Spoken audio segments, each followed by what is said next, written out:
Okay, cool. Now we are live and awaiting various things. Cool. Okay. Now time for me to try and act technical.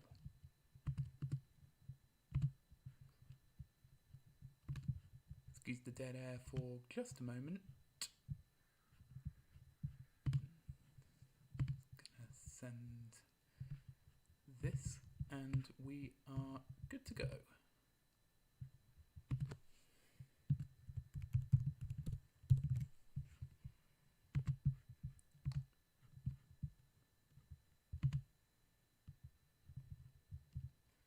It's all very unprofessional and full of dead air. Great. Okay. Everything looks to be working.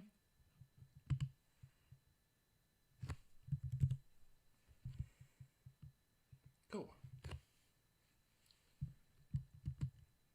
I believe that is all the YouTube stuff gone, and it looks like the camera's a lot better this time. Fantastic. You'd think that would be an issue with the microphone quality or anything. Nope, it just adds some dirt on it. See, this is a very professional setup we have here.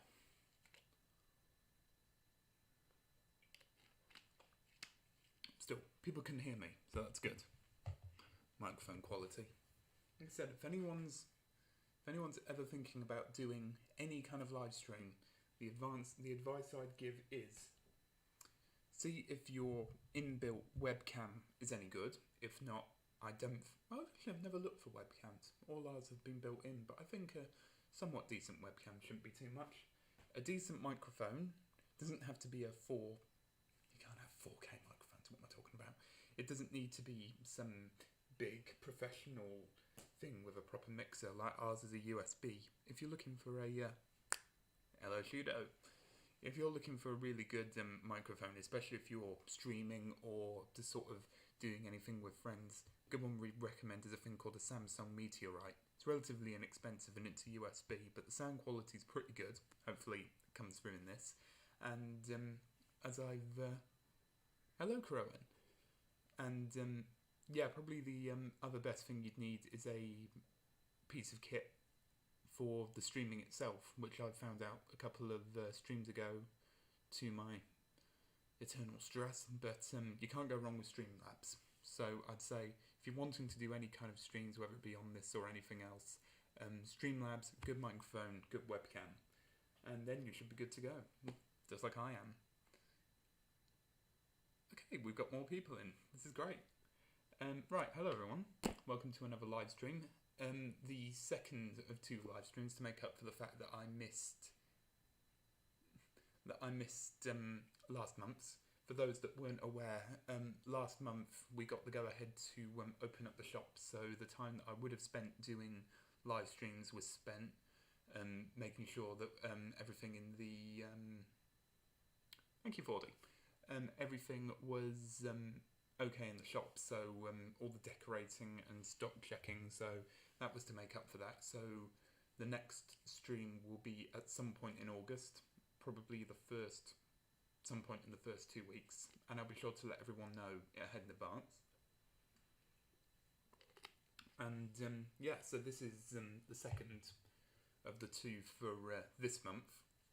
The first stream we mainly covered a continuation on the talk about villains and sort of delved into protagonist talk, how they may or may not be more difficult or more interesting or less interesting to write about, author surrogates and things like that. So yeah, the first one should still be up online for everyone to check out. And much like last time, as I promised before, I promised I might do a bit of this, reading-wise, and I will. I've got to mark the chapter again. Oh, it's already marked, that's terrific. I shall, in the most dedicated author style, bookmark where I am with an instructions for a transformer, because we're nerds in this house. And that shall be for later. Now, as I said last time, this is a complete open forum, so if anyone has any sort of questions regarding anything in the writing process, whether it be my work, anything you're working on, or anything to do with writing in general, please feel free to drop it in the comments or the chat, and it will be addressed. If not, because we were talking about characters, I was given a good talking point earlier about side characters. That's a really interesting point to make, especially with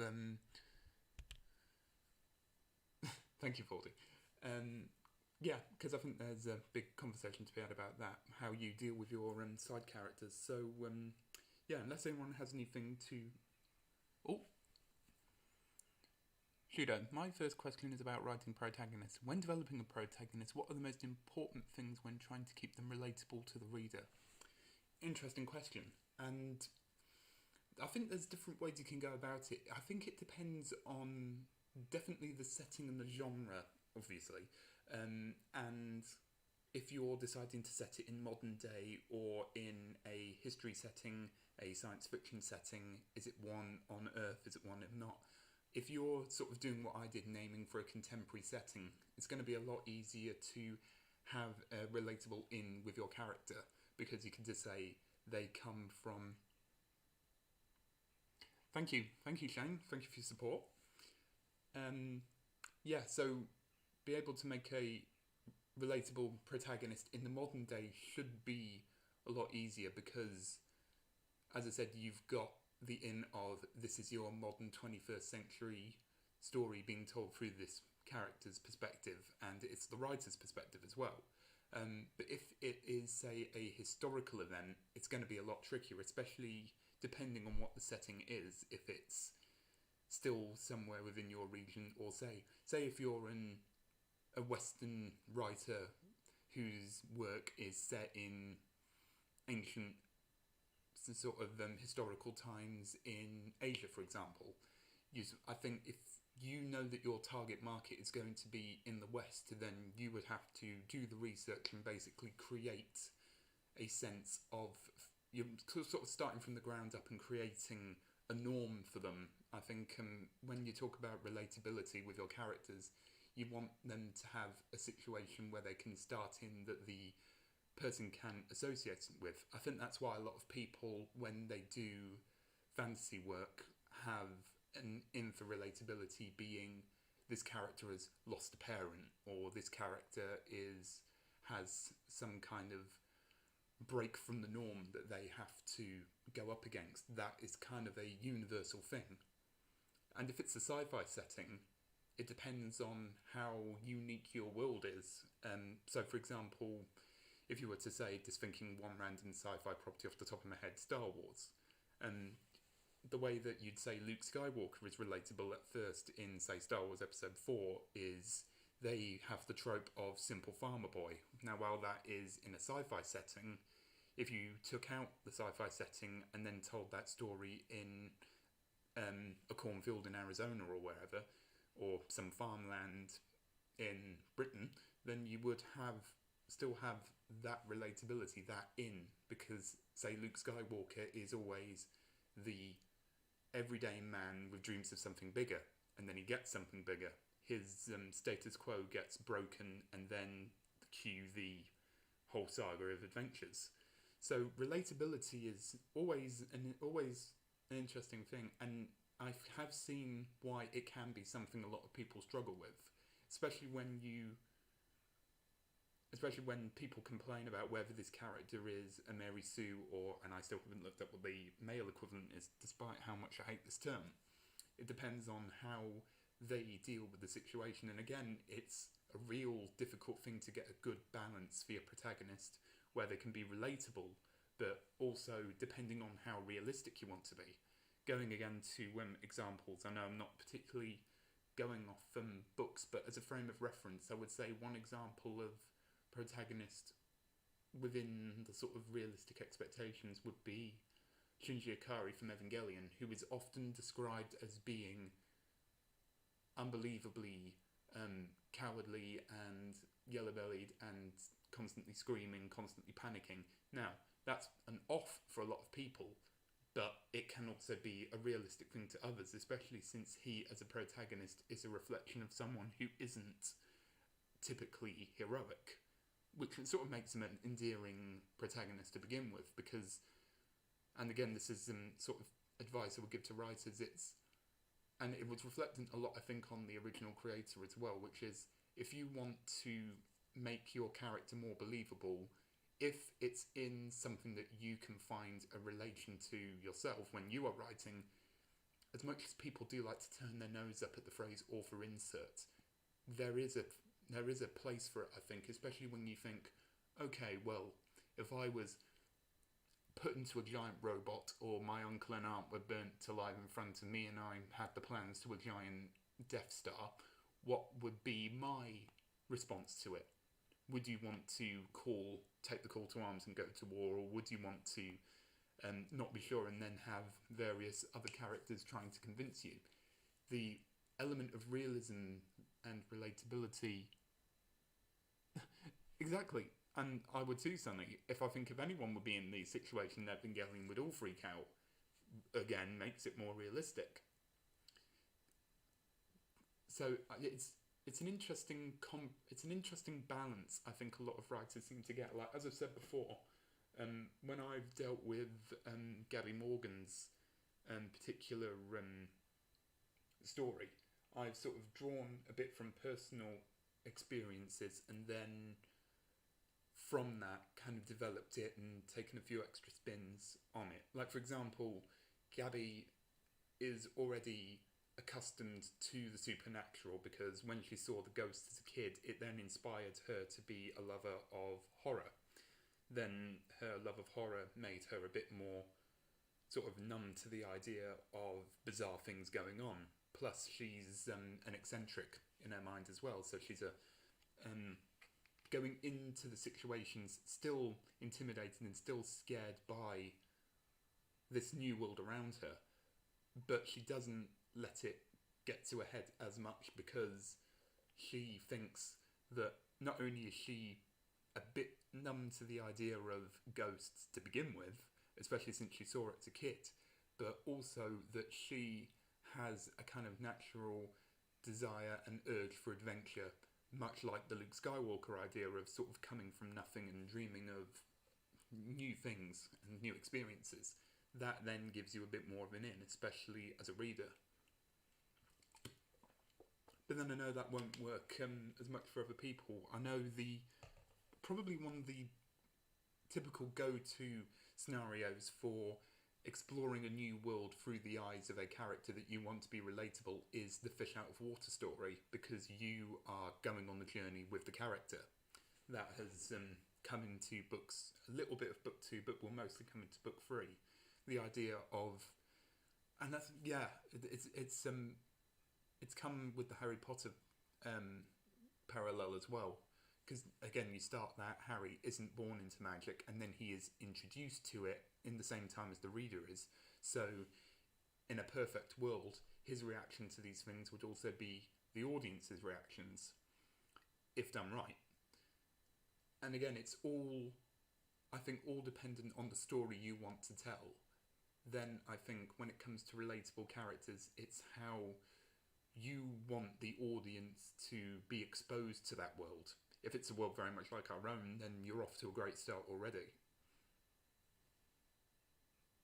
Hello, Henry. Yeah, so I think it's definitely a case-by-case basis with relatable characters. I know it's there's no, again, as I always say, there is no wrong answer with this. It's all dependent on how it's written. I think probably the way that relatable characters don't quite work is if they are alienating to the audience, whether they are too obnoxious, too resistant to the things going on around them, etc. Should I? What does that do about writing a story for you personally? What is the most difficult part of writing a story for you personally, the beginning, middle, or the end? And how have you overcome these struggles? I think it's quite... I think from book to book it differs. I think for book 1, I sort of had a clear idea on the progression, because of the way I plot is meticulously anal, to coin a phrase. It's very much start, middle, end. Okay, this stuff needs to happen on a chapter by chapter basis. But when it comes to the plotting itself, I know that book 2 was a bit difficult to get in the middle because you obviously don't want to breeze through this and basically come up with a couple of 100-page novelette rather than something with a bit more heft to it, even if it is a smaller read. You kind of end up with your holes in your plot that you need to fill with something. Now, in book 1, I will be the first to admit that there is a bit of a pacing problem at the end, because that was a case of creating a plot point that saw its way through before the book was ready to end, if that makes sense. So, without spoilers, there's, I think, about 2 or 3 chapters that if this was being adapted into whatever medium, I'd say you could probably cut out. The flip side to that is that it's there to help Gabby and Tren's character. It's one of the first conflicts that they have together when sort of exhaustion starts taking over Gabby. That part of the story was a bit difficult to write, in that I knew that it needed to be, right, these people now have an additional hurdle. How then would that form? So I would say that the middle to near the end was the most difficult part to write for that one. And for book 2, I'd say, well, definitely in the plotting stage, it was looking a bit bare at some point, because there would be the catalyst of the conflict, that I won't say what due to spoilers, and the end result. And again, it was the middle, what transpires there, because I think in the original one, it would either have to be in the original idea, it would either have to be a lot shorter or be padded to high heaven. Thankfully, I came up with another idea that managed to make that bit in the middle far more interesting. So when it comes to how to overcome these struggles, I think the more, because I'm such a notorious plotter, I'm not one of the writers that sort of flies by the seat of their trousers, because I am envious of those people, because you'll never be able to predict where your plot's going to go, and which is great for spontaneous plots.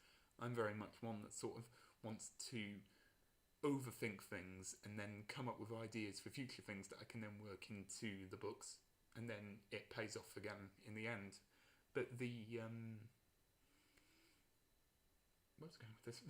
But yeah, the good thing with plotting is that you don't really get as much writer's block, more, in my experience, sort of writing muse coming or going from a sort of day-to-day, day-to-week basis. So you will always have the plot there, and then the only thing now is you coming to write it. So then the pressure is on your writing skill, not your ability to come up with plot.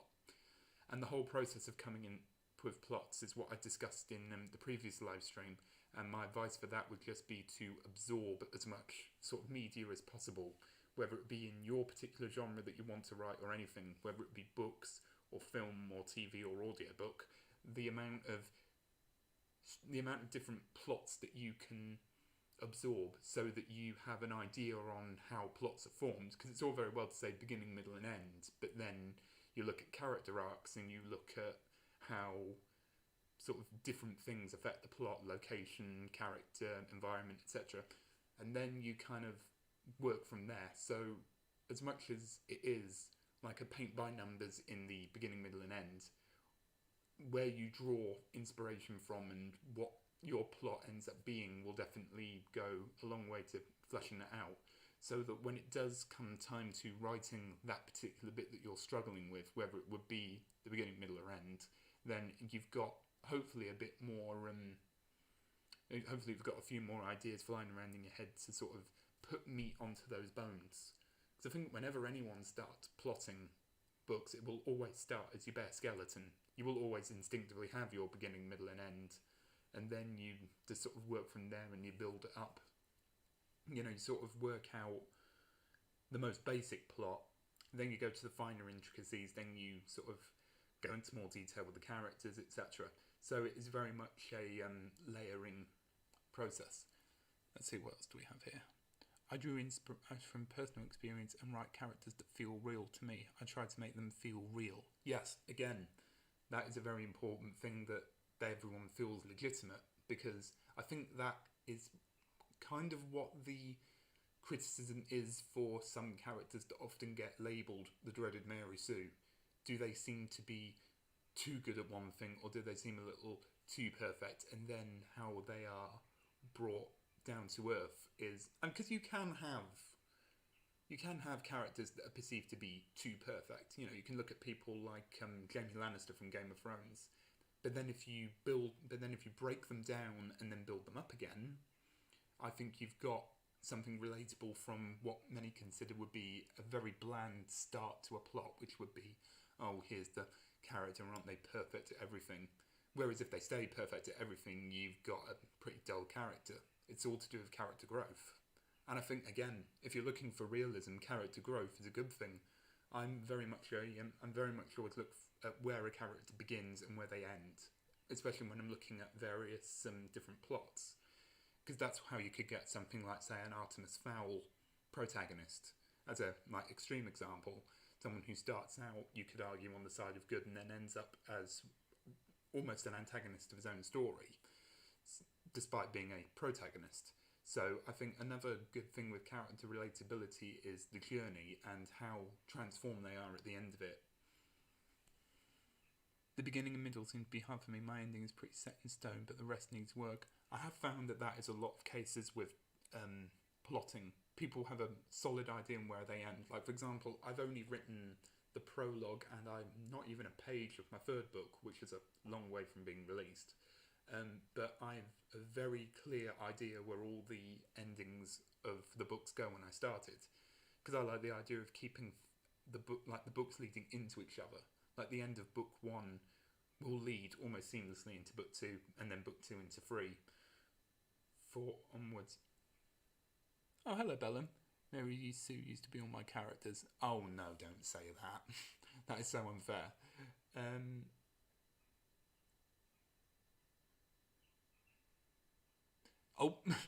Used to be all my characters' middle names. Fair enough.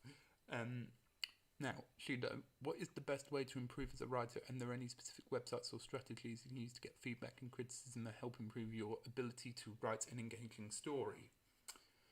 The best way, I think, to improve as a writer is, and the cliche option is to keep going, obviously.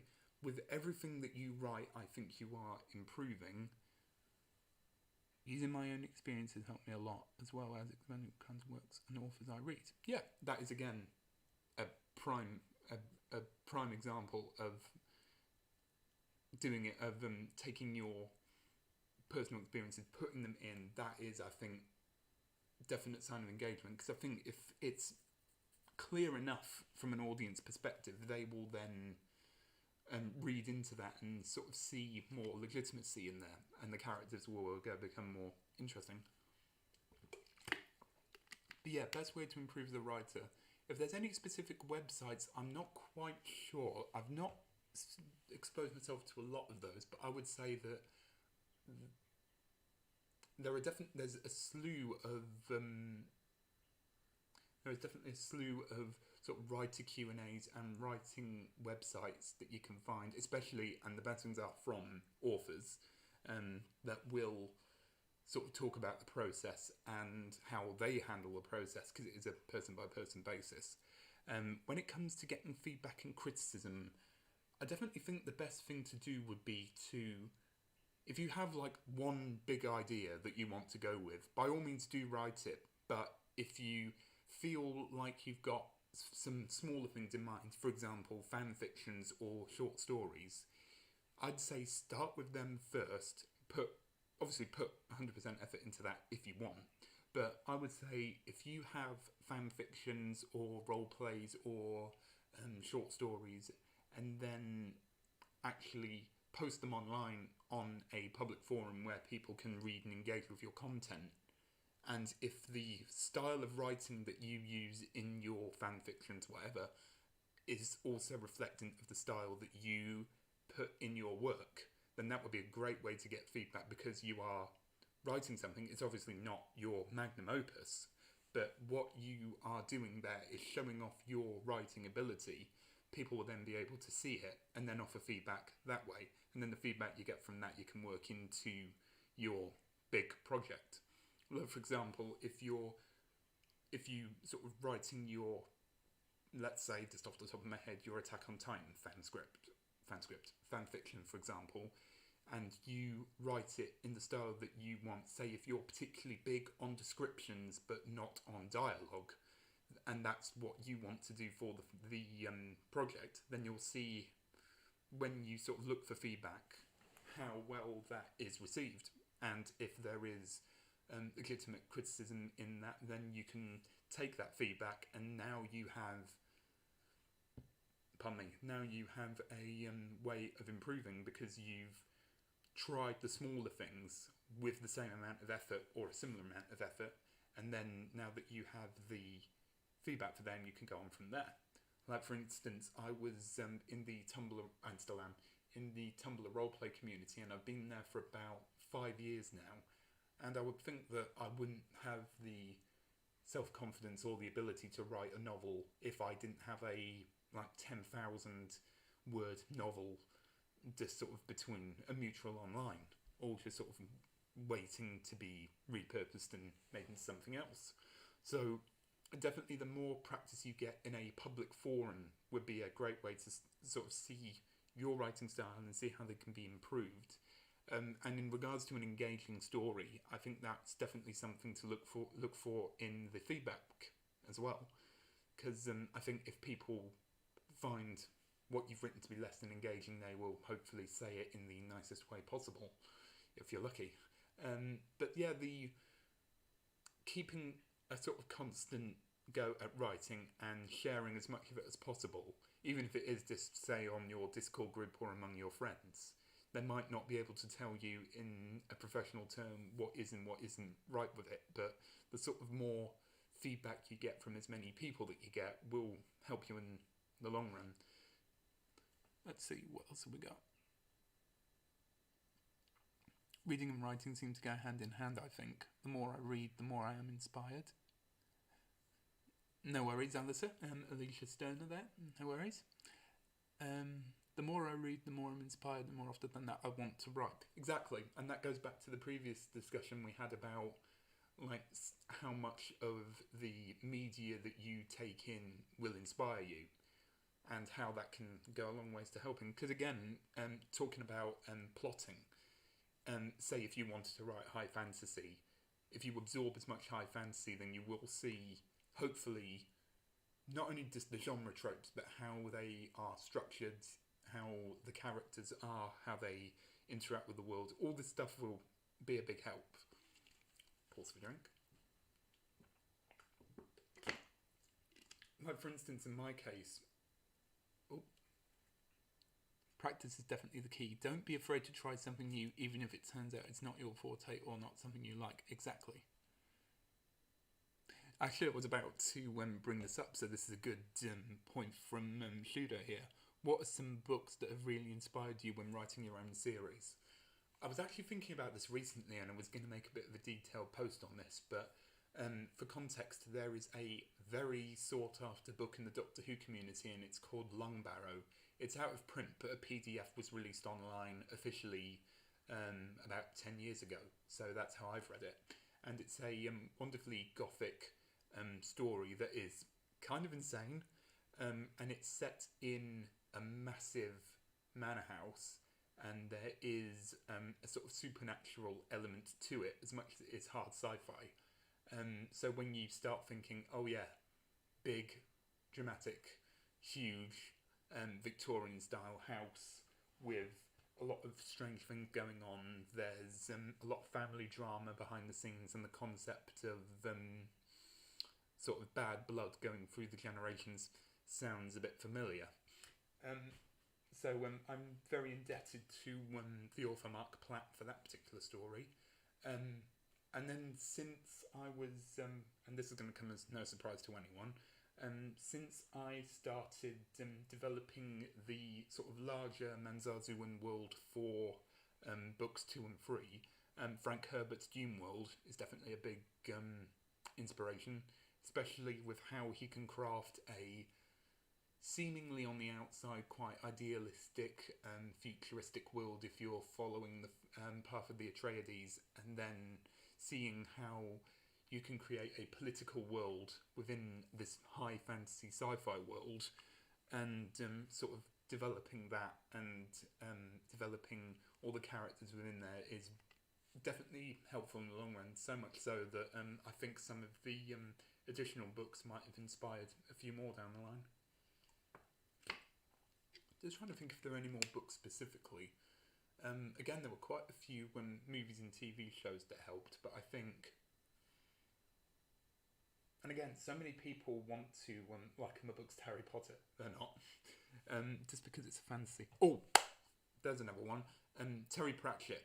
That's another big one. Because we were talking to Terry Pratchett about Terry Pratchett to someone in the shop today, and definitely his way of crafting a wonderfully bizarre world where sort of Douglas Adams style, quirky,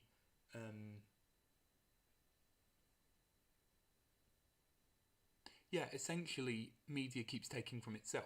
Because we're at the stage now where there's no original ideas. It's, as I said yesterday, it's more a case of you've got your idea, you're inspired by something, and whatever that's inspired by is clearly inspired by something else, and your idea is now a combination of various other things, and it's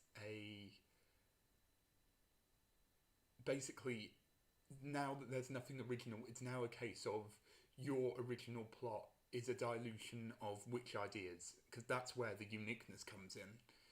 You know, it's this thing like taking A and B, and now that you've been inspired by A and B, what's C going to be? It's something that's different, it's something that's unique, but there's still the inspiration there. And again, there is nothing wrong with being inspired by stuff. People will object to blatant copying, and that's, I think, where people draw the line. But say if you're inspired by the Dune universe, but you write something that is still hard sci-fi, but its own thing because it is inspired by other things as well, but your first primary source of inspiration was Frank Herbert, but say then you've got, H.P. Lovecraft in there, then you now have a combination of those two, which is not a blatant copy of either, because you've sort of mashed the two together in a bizarre fusion of sci-fi and horror that sounds not particularly appealing to me, but it depends on how well it's written, really. Do you think that there's any danger in taking too much inspiration from fictional sources? Not bashing being inspired by the greats, but I feel though it could basically become intellectual incest. Oh, that's a very interesting thing. It depends, I think, on how much you are inspired by them. If you are sort of repurposing or taking a lot of plot cues from one person, then I would say that is where the sort of danger comes in. But for example, with my work, I'd say that I was never inspired by anything too massive that means that the plot would be a clone or copy. I think when it comes to the plot going from one part to another, the plots themselves remain my own. It's just that where I get the inspiration from is usually regarding the world building. But that is, again, a case-by-case basis. As I said, if you see how many different plot types that you can expose yourself to, then you will get a greater idea of what you can do differently while still being inspired by. Like I said, my examples, my stuff is based, my inspiration comes from the characters, the settings, the world buildings. The most I've ever been inspired by plot is when a not particularly fantastic childhood movie of mine sort of came back to mind, and one subplot from there was the idea of a sort of depressed older person basically guarding someone or something that was quite magical, and it sort of ties into a loss of innocence as a youth and that kind of thing. But that wasn't the whole plot of book 2. It was more a sort of, it inspired a subplot, but how that ties in is different. So it's an interesting balance, I think. Let's see what else we got. Cultures have always worked by taking inspiration from other things, like how the English language still bits of pieces from Latin and other languages. Nothing is new under the sun, but you can only tell your story. And both are very good points. Exactly, like as we said, you look at the works of as I mentioned before, the works of Pratchett, they are new takes. Like, for example, you've got the book Hogfather. That is a new take on the sort of festive tale, because Terry Pratchett woven a new narrative from, you've got your typical holiday fare, whether it's the whole believing in Santa Claus, etc., etc. Then you've got the supernatural element with the Grim Reaper and his granddaughter. Then you've got the overarching story, which is working the original pagan myths of Father Christmas, where he started out as being like a sacrificial tribal deity to make sure that the sun keeps coming up. He then inspired Father Christmas, so Terry Pratchett went back to the original inspiration, and now you've got this combination of sort of modern day fairy tale meets paganism meets sort of supernatural. And he did a similar thing with Neil Gaiman with Good Omens, and Neil Gaiman did a similar thing with American Gods. You are taking concepts that have been around since the biblical times and even further back, and you are then taking a new spin on it. And I will guarantee that Good Omens and Stranger Things, Good Omens and American Gods will go on to inspire other people. Now, if those people, and again, I was watching YouTuber Dominic Noble, and I won't go into detail on this because it's nasty, but he was reviewing a very blue novel that was quite graphic about Father Christmas. Don't ask. And that again went into the paganism side of things, going back to the thoughts of Father Christmas, the Easter Bunny, the Sandman, the Tooth Fairy, all starting out as old deities, old Greek legends, old deities from like pre-biblical times and all this stuff. And again, it's a similar source of inspiration, and that will probably go on to inspire other people. Let's see what else we got here. Is the mix of inspiration yet? I've just started a novel that I have described as a sort of Spirited Away, but not quite, that, as you say, is mixed with Has Been Hotel, but is definitely its own thing. Yes, and that in itself is an interesting combination, because you take two very different things. You take a family-friendly, big-budget Miyazaki property, and then an independent, dark comedy that's very much an SFW non-family friendly thing. But it's not a case of, oh, we've taken two separate things and now we've mashed them together, ho-ho, isn't that quirky? It's not the case, because you're kind of cherry picking elements from it, whether it be the higher magic, whether it would be the sort of fantasy elements, whether it would be the character elements, story beats, whatever. And one of the good things is that if you start out by having two things that are polar opposites and then mushing them together, then you have something that is more unique than, say, if you were to just directly sort of take more vivid inspiration from one or the other. And I think that's where a lot of the more creative things come from, especially if it comes from such polarizing inspirations. And as Sunny said, started out as a Legion of Superheroes ripoff, but became Ruby meets Lovecraft meets She-Ra. And that is, again, a good example, because none of those three would, I suppose She-Ra and Ruby could work together, but then you add the Lovecraft element in, and then you've got something that is completely different. Got to make sure that your story has a human element in it, so as much substance as quality for a quirky combo. And this goes back to the, relatable characters, because the more inspiration you get from, say, the darker sides of fantasy or whatever, means that it's more, I wouldn't say pressure, but it's more detail on the writer to create a sense of normality. Like, I'm going to plug Bellum's work here. She has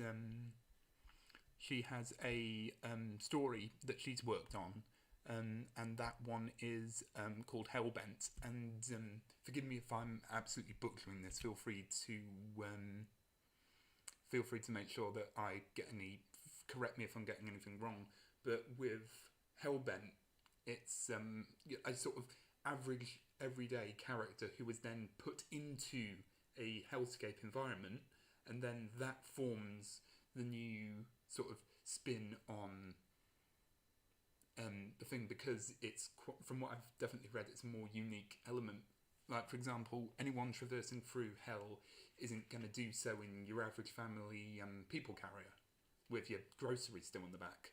So you've got a new angle to take it in, and I won't say anything else due to spoilers, but so you're welcome. But the idea that you take the norm and then you transplant it into such a completely different scenario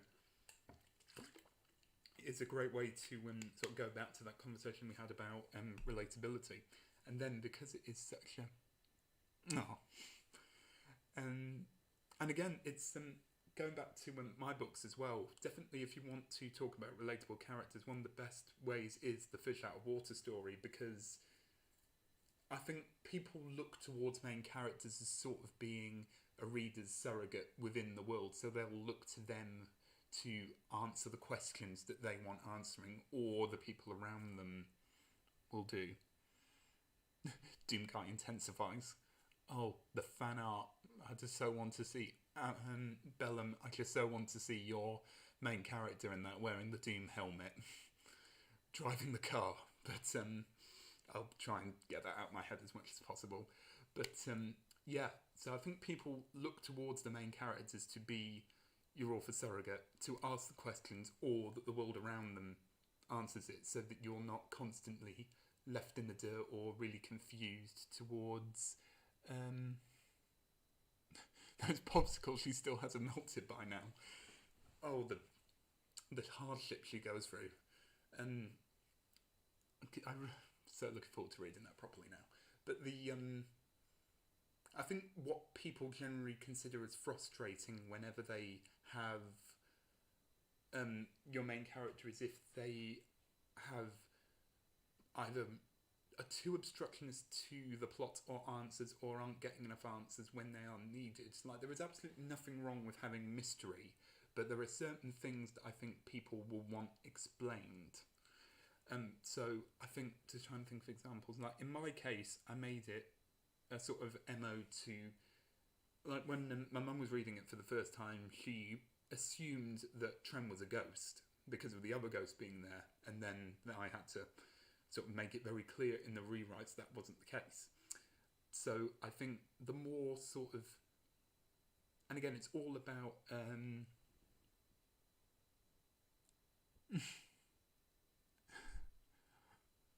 oh, I love what you're posting. But yeah, there is nothing wrong with adding an air of mystery, but you want to create a status quo if you're creating a new world. So again, going back to Dune, they were very quick to create status quos for each different character, so that when you do get the conflict, you do get the sense that their world has changed dramatically.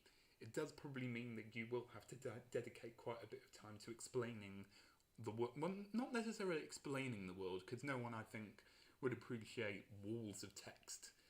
So it is a person-to-person sort of choice on how you choose to do this.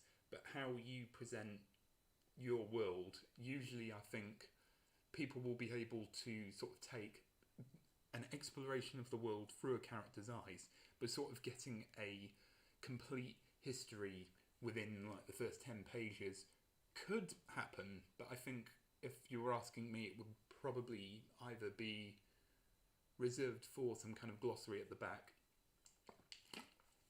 which I've not really done, which I probably should at some point, or to sort of showing it through character interactions through the eyes of, because I think that again will create more relatability, especially if you've described this world well enough. Like if you were trying to sort of say, this is your average normal character in a hellscape, that's already a nice sort of in for the author. But if you say, now we are in the lives of character X who lives on planet X in the star system of Q, then you need to go you need to go a ways to sort of establishing their norms.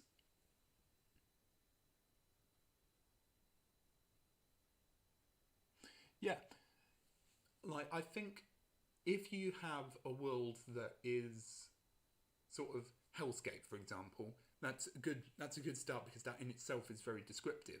People will sort of have an image in their own heads. Like if I was to just imagine that now, pools of lava, fire and brimstone, rough terrain, basically the new Minecraft update, because I'm an absolute nerd. Ooh, actually, this is a really deep question. Have you made any characters based off any moral philosophical questions you've ever had? Oh, that's the question. Moral philosophical questions. I would. I think should count. I'd say there are a few. I would say that the Queen, the Manzazuan Queen character, who's sort of fast becoming the unofficial tertiary protagonist, who's featured in all the books and some of the shorts. She was sort of born of the idea of, if there is a society, which in this case is the Manzazuan society, that is so neck deep in tradition and a status quo that a whole civil war was broken out because people didn't like the idea of changing that status quo, which in the Manzazu case was they're this magical group of people that are so much more advanced than humans, but they need to live sort of in seclusion away from the humans because they basically can't interact with them until they become ghosts, and then they sort of ferry them off from the other side. They are too advanced to be dealing with what they would call primitives, us. And any time that status quo had any hint of changing caused major backlash and basically led to a civil war. And the Queen character is sort of based on the idea. Again, I don't know how political I want to go with this, but one idea sort of, and one concept that came from that was sort of inspired by Obama with his steps to sort of depower the NRA, which is, we've got someone who wants to do good, then we have a society that kind of doesn't want to change. Then what are you left with? Well, you're left with a ruler who does the best she can with what she's got. And what she has is not as much as she wants to change. She wants to radicalise things and completely change things, because there is a class system. There is still, even in this advanced Manzazu society, there is still a concept of a class divide, people not being treated as fairly and as equally as they should. And there is one thought which came to me that sums this up perfectly for book 3, which is the notion of someone within society potentially being another sort of instigator of conflict, but they don't know who that is. And the idea is that with one quote that I came up with for book 3, the quote is along the lines of, the problem we have as a society is that there are people among you who point the finger at other people and want it to be them. So the idea is that even though we are supposed to be in this big equal society, we aren't equal. And that's the idea with the Manzazuan Queen. And I suppose the philosophical debate on how much good can you do in a society that doesn't want to change? You know, can you force the change upon them? Hello, Odyssey Audios. Nice to see you. No worries. No worries at all. So yeah, I suppose that was one big idea. Then I think when it comes to moral concepts, you've got the redeemable villain. You've got I know everyone here is a fan of the redeemable villain because we've all got class. I think those are the only ones. It's a quite a meaty question that could go on for ages. It's sort of, yeah, it's not really sort of something I've dwelled about too much as a question. The idea that you can have characters that are based on moral or philosophical concepts, but we are used to seeing them because of redeemable villains, people not wanting to change, etc. So it's a quite loaded question, really. That's quite a lot to think about. Required more drink. Once again, I actually no time to do the reading. So what I might do actually is record it, professionally edit it, and actually post it onto the stream so that I can actually have some music and sound effects behind it. I believe there was a picture that was commissioned by Alison, who's fast becoming one of the official artists beyond 6/Avery, who does the cover art specifically for Chapter 3. So I'm gonna actually record that professionally. I say professionally, mix it and upload it to the channel. So I think that's 2 Trem-related videos that will be up soon. As I say, with stuff at work and writing the third one, I haven't had as much time to upload the various videos that I have for it. Thirsty demon. It's true though, as I said, we talk about relatable heroes, but relatable villains I think is just as interesting, and the thought of any villain having an out of their situation is always fascinating, whether they work for it or whether they sort of... And I always love the I think it was the what's it called, the allegiance of convenience, where we're both hero and villain find a common cause, and then they have to work together to defeat said common cause, and then in the process they're forced to confront their confrontation and see, is it quite what we expected it to be, and is our grievances with each other as big as what we've now combined to fight. I know we see a lot of that, and for some reason it seems to be pretty big, and historically has been big in certainly cartoons. For some reason that seems to be the big thing that draws it, whether it is Steven Universe, She-Ra, etc., even Ruby to some extent. But for some reason I've not seen it happen as much in the printed medium, and that's, I suppose, where all us thirsty villain lovers get our in, especially if we're wanting to craft books that are more interesting. Sort of taking this angle, it's more unexpected. As I said, you obviously don't want to go in to deceive any of your readers, but you want to take them on a bit of a journey that they won't be able to tell every single step of where it's going. It doesn't become too predictable a plot, which is again why I say absorb as many plots as you can to try and get a sense of what is and what isn't predictable. Like if you're watching something and think, oh, I didn't see that coming, see how you didn't see that coming, because it's obvious to just pull the rug under your thing and go, no, I was your mother the whole time. But if you're... Someone's upstairs. If you're going to be, clever about it, then sort of analysing it is definite, and analysing why sudden reveals, or say, again, in the case of Steven Universe, big reveal, should I actually say what it is? Yeah, I might as well. If anyone here hasn't seen it, oops, is the Pink Diamond and Rose Quartz reveal, which people did see coming, but the show kind of at first disproved it, but then proved it. So you kind of have to see there, okay, well, what did they do to sow the seeds? How did people come to this to begin with? What was it? It said, I believe it was George R.R. Martin that said that when you are writing a plot, it's like a murder mystery. And whenever you do a murder mystery, there will always be the clues within the text. And it's on you to read through and pick out those clues. And then it's kind of... because you're in no way deceiving the reader, because you are laying the foundation towards a reveal. It depends on how subtly you do it. Like, for instance, I've got in my third book something quite similar,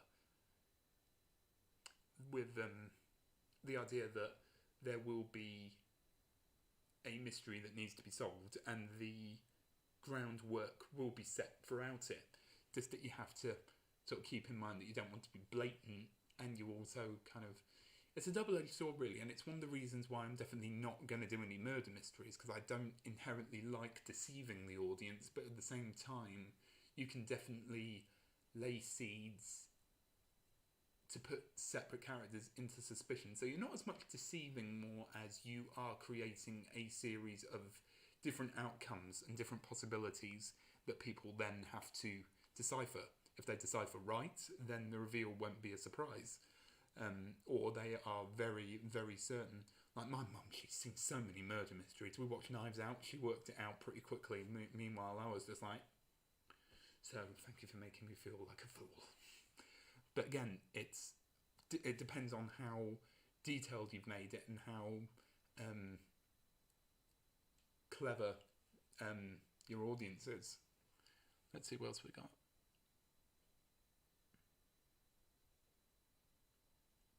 Oh, I'll tell you what, Sonny, Alicia here has got your villain down to a T. A tragedy where the villain has redeemable motives but circumstances makes it impossible for them to make a turnaround even if they want to is pretty damn interesting, especially if they do team up with the heroes. They might team up with them for time to time, but ultimately they can't be their true allies due to a higher circumstances, perhaps their ultimate convictions. Exactly, and I think Sonny's villain is definitely a hey, hello. I think yeah, Sonny's villain's quite similar to that, because you have, again, it's going back to that conversation about villains, and this always seems to be a great talking point because you can really go towards them. Though as who's critical doing like they just did that one because I thought the theory online. Yeah, no, that's called good writing. Exactly. When I think you have a tragedy behind, it's a me. Yes, it is. When you have a tragedy behind them, it does create a relatability, because you then feel, because you almost reading through this and you almost want to go, oh, you know, you meant well, or you really couldn't help it. That already is in such a whole separate such a whole thing with villains, because the more engaged, honestly, I think the whole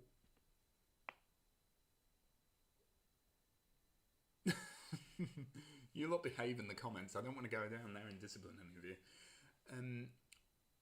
Generally, I think definitely what we've discovered in these talks, I think, is like the key towards any great plot is definitely the plot itself, but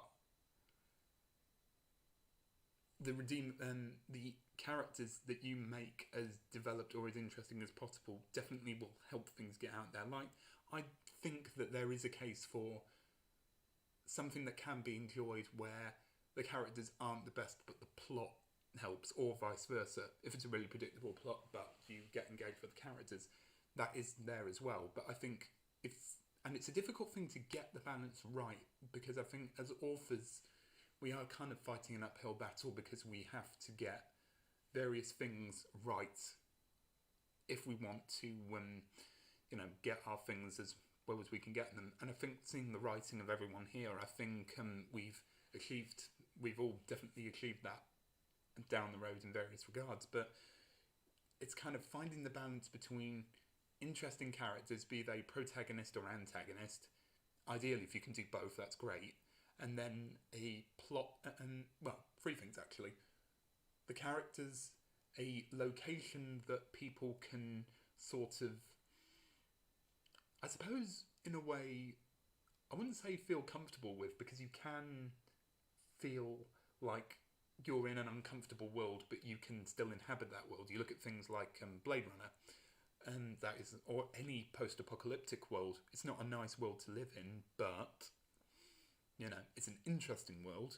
So characters that you can find interesting or relatable, an interesting world that they can inhabit, that you can grasp, whether they be world or worlds, whether that would be put in the familiar or a completely outlandish new setting, but one that you can, I guess, you can imagine you can be in, whether it would be high fantasy or a city in New York, my goodness, or a street in New York, or the planet Zog, then you can... You lot are insane in the comments, I love it.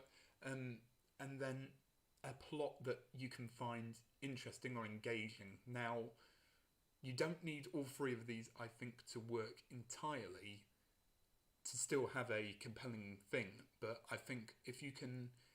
I honestly think if you can nail at least one of these, then you're definitely onto the right point, especially in the drafting process. But when it comes to creating something that you can sort of call quite rounded, then definitely focusing on three things that would be the characters, the settings, and the plot.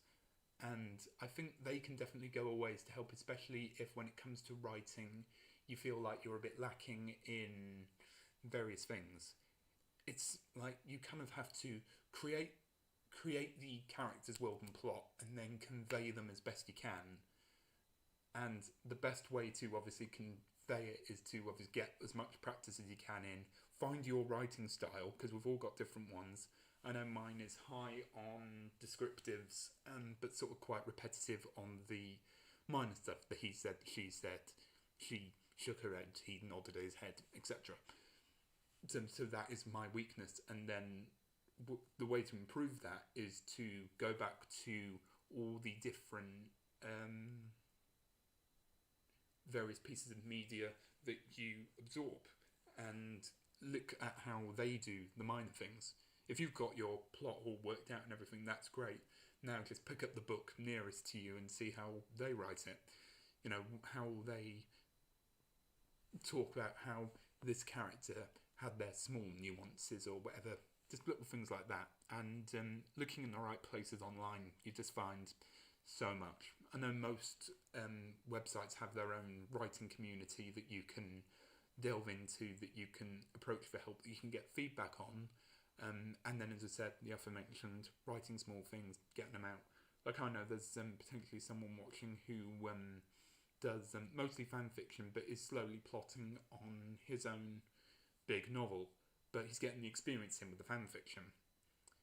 And that is a great way to sort of flesh yourself out, as we said. So I think once you've sorted out, I would say that if you were starting out, probably focusing on the plot, on the characters and the setting would definitely help. If I was doing it, I'd usually start with the setting and then the characters, or vice versa, it depends. I know for Tram 1, I believe it's strange really, I started out combination of character and plot, and then worked on the setting as a additional thing that I knew would come back into it. But again, I had an out because Tram 1 spends so much time in a setting very similar to mine, which is a great way to start out. You know, if you want to do a slow burn with your world building, then starting out in the most familiar way possible, which for my case would be a small town in the north of England, great. You are able to plug in on that, and people reading will be able to identify with it, and then you take it from there. If I'm writing for the drama, I usually do in the novels, I try to create the world that's like fun and entertaining to read about, but hell wouldn't want to live there. Definitely the characters that want to make the story. Like even if I'm thinking about, yeah, that's another good point, because what it all depends on what you think is the most sort of fun to read about and the most engaging. Oh, very good idea, Bellum, actually. Next time we can have links up to help with the writing, or at least make fun ways to get practice in. Yeah, always very good. As I said, the great thing about the internet now is you can get so much help and advice for free. It's brilliant. Because I didn't take any creative writing classes, and here I am. Whether that's a good thing or not, I don't know. But yeah, it's very much a case-by-case basis. Who finds the most help, whether it would be starting out with the characters or starting out with the plot. Because I know something I mentioned last time was, do you want the plot to be in service to the character, or the characters to be in service to the plot? By which I mean, if you figured out the plot first, then you'll know how the characters need to get from A to B. and that would be an easy way of saying, right, well, if my character needs to get to A to B, then they need to be a lot more headstrong because they'll need to be rushing into battle, for example. Then your character will be informed by the steps they have to take. Or you've fleshed out the characters so that when they are presented with a problem, the plot goes off in the way that, you know, they act because you already have a good idea on how they act normally. Can I do that? You have them all the time. Come on. Brandon Sanderson has some free videos on YouTube, even a whole class. Definitely worth checking out there. And as well, there's a whole booktuber community there, and I'm always...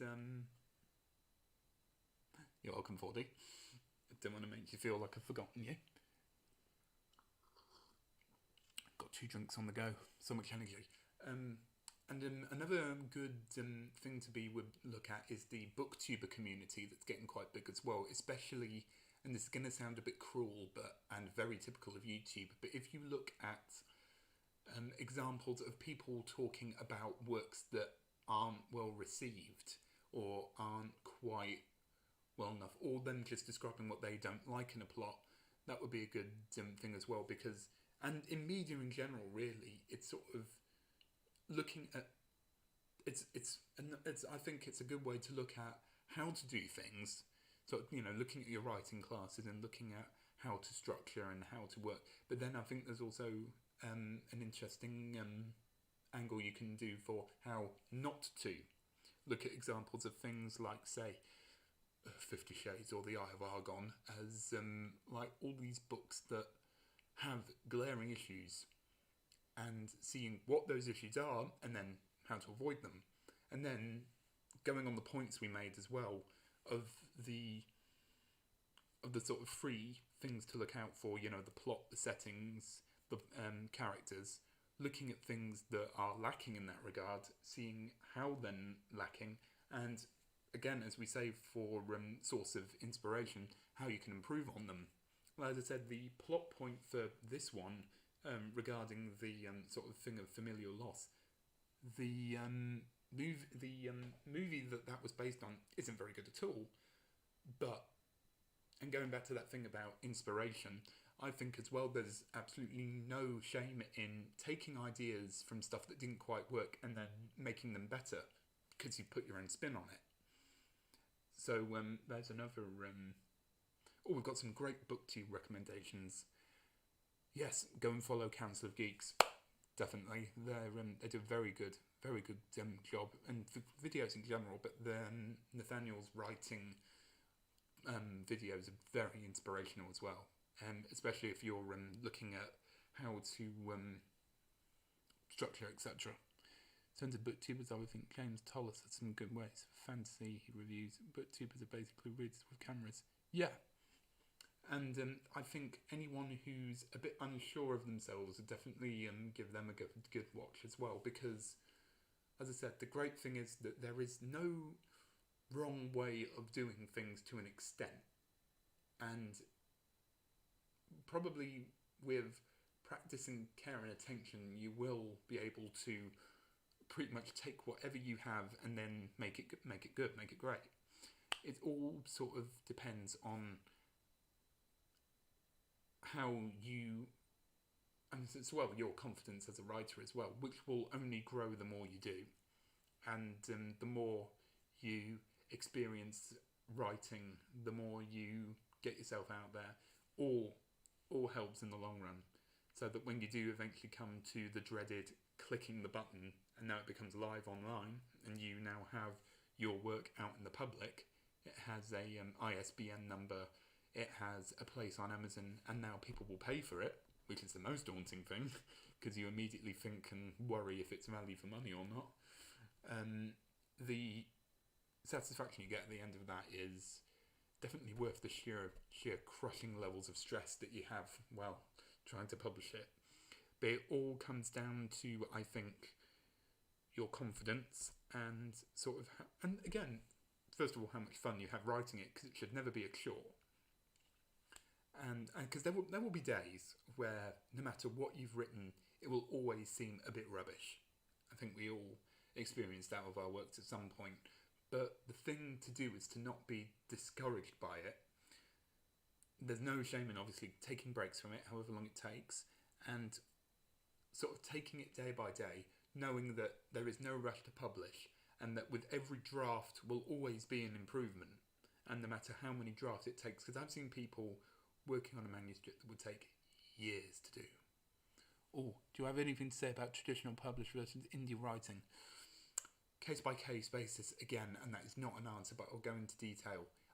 It works different ways for different people. Now, I never considered traditional publishing because I know that to keep, this is going to sound so pretentious, but to keep my vision for this intact, I knew that I would probably really struggle to go for traditional publishing, and I would say that traditional publishing is for the iron-willed, really, because I've seen a lot of people on the writing community tackle in traditional publishing, and there are some hurdles along the way, and you have to be so careful, because I have seen examples of this going so badly.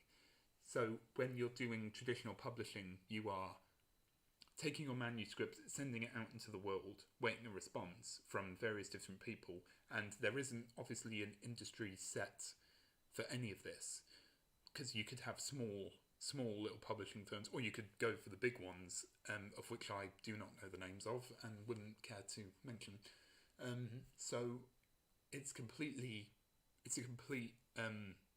what if on if they will get back to you at all, or if they will accept your work. Basically, be prepared to be disappointed, because I have seen people going through the traditional publishing phase and have spent years just sending their books out to people, getting constant rejection, and it's soul-crushing. But the reasons why probably wouldn't be that soul-crushing, but that's not the bit you focus on. And there are some ridiculous reasons why people have been rejected, even down to you do not have a large enough social media following. I was angry for them, because this person might have written the next War and Peace. You know, they might be the next Edgar Allan Poe, but because they only have 150 Twitter followers, we're not going to accept you. So that is such, a pain in the backside, especially since they said, we would want your book, but you obviously aren't that big an influencer. So say that if your work is, and I'm really not selling this well, but it's more a cautionary tale, really, if anyone is thinking of indie publishers and traditional publishers. But obviously do your research on who you want to approach, because it then leads into the next point. If you go for someone who accepts you, you will then get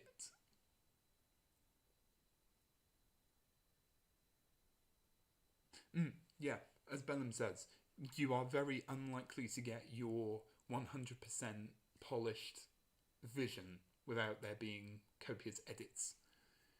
An article said that publishers will likely remove scenes or ask for them to be dramatically altered. Yeah, and that's why I thought a story with an LGBT romance and two gay lovers in the leads is, that would be, if I go for the wrong publisher and actually go with it, then I'm not sacrificing any of that. Especially since it's such a big part of the story. I'm not changing that for anyone. So say that if you do get published, or if a publisher does approach you, you then have to be incredibly careful with rights, because I have seen a couple of times where people have basically signed away their babies and then got fleeced, and they get no money from it. Legally, they can't do anything about it, and that's years of their life just gone. Their name's on it, but that's about it. They then have to go through other means. But having said that, I've been very doom and gloom with it, because you have to be very careful with it. However, you can go down this route, and it can be successful for you. You just have to really, I suppose, even though I haven't gone down the process, I suppose one thing you would have to do is copious amounts of research on these publishers, speak to people who were with them, and if you can't find anyone with them, that's a big red alert to begin with. And then be very wary of what they would ask of you, because I have seen publishers basically decide, right, well, we're only going to actually physically publish your book. You are going to have to do the promotion, which is why we couldn't take you on, because you only have however many hundred. And then you have to do the publishing, and then if you aren't doing the numbers, then it's on you. So but having said that, if you luck out and get a publisher that doesn't want to remove any scenes and wants your material, like actually wants it, and will help you flog it, to use the most English term possible, then great, you've lucked out and you're incredibly lucky. But yeah, for me, with traditional publishing, yeah, there are cases where it could go wrong, but I think the cases where it goes right are more, well, it's obviously more because there are so many published authors. Just massive caution with that. Patience, iron will. Don't be afraid to be rejected. Don't take it personally. And then good luck. But with indie publishing, you have complete creative control. Whatever you write will go on, say, Amazon, on KDP, on Kindle, and physical. And to be fair, you can't fault the production value on these babies. Like, the physical in-copy books are well made. They are shipped out quickly, made in Europe, so they get to you quick, and they are transparent with their authors about stuff that's changing. They are good.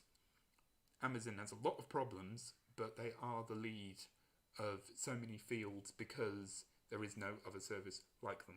If you really detest Amazon and there's a printing press, we're going to be ending soon anyway, so I'll see you around, Alicia.